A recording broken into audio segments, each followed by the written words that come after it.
Let me start with Ukraine aid. I don't want to get caught in the rabbit holes of how it gets passed.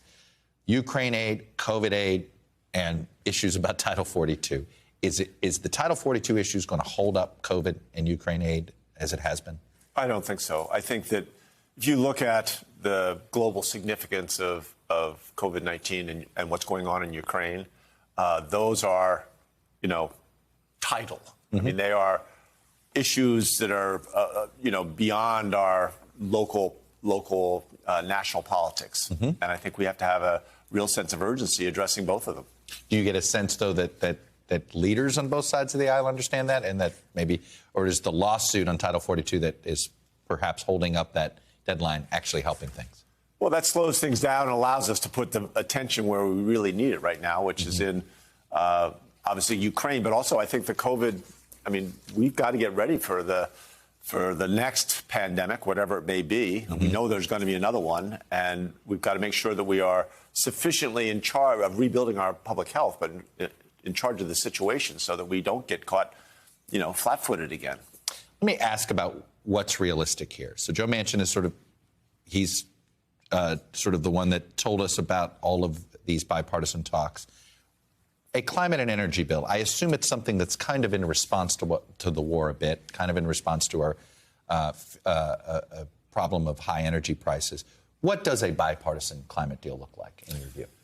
Well, I think it's going to have to be a compromise and include aspects that are both embraced and reviled by both the you lived this in Colorado, fracking. You lived both sides of this conversation. This is familiar ground. Yeah. When I was talking to Joe Manchin a few days ago, this is a geography I know pretty well, and we have to recognize that we've got to go as fast as we can. We've got to accelerate into a clean energy economy. We can't take our eye off the ball. But we have to recognize also that we've got people who are, working Americans. They're making an hourly wage, and right now they're spending over $100 to get fill their tank with gas, and a lot of them don't have access to transit or other ways of mobility.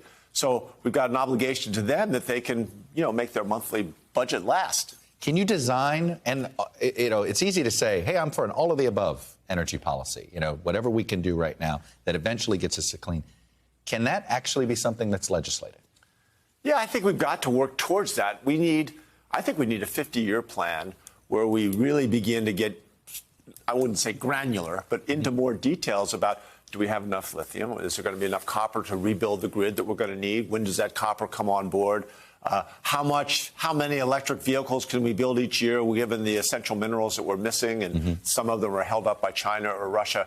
Yeah, each of these things, and we should also be looking at what the price of crude oil is and how quickly that transition is going, and we should try to make sure that the working people of this country aren't left holding the bill. I mean, we've got to go as quick as we can to a clean energy economy, and can be no compromising the speed at which we do that. But we've also got to recognize that a lot of people are just trying to go to work every day. We've also made a national security promise when it comes to liquefied natural gas and exporting that to Europe over the next decade. In order to fulfill that promise, we've got to create some new infrastructure in this country in order to do this.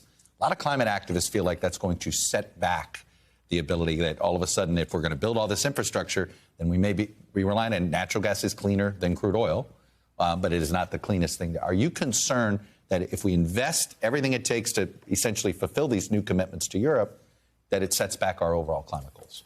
That's why we need a plan. And I think both sides would be more comfortable if they could see that by 2050, we're going to get to a clean energy economy. We're going to be net zero. And how's that going to take place? How much infrastructure on both sides do we have to build?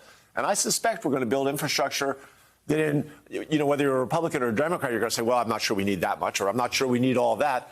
Well, we are going to need a lot of infrastructure on both sides to make sure that we supply the needs of the United States and Europe. I mean, they are our partners. Right now, we've seen in graphic clarity how important that alliance, that relationship is.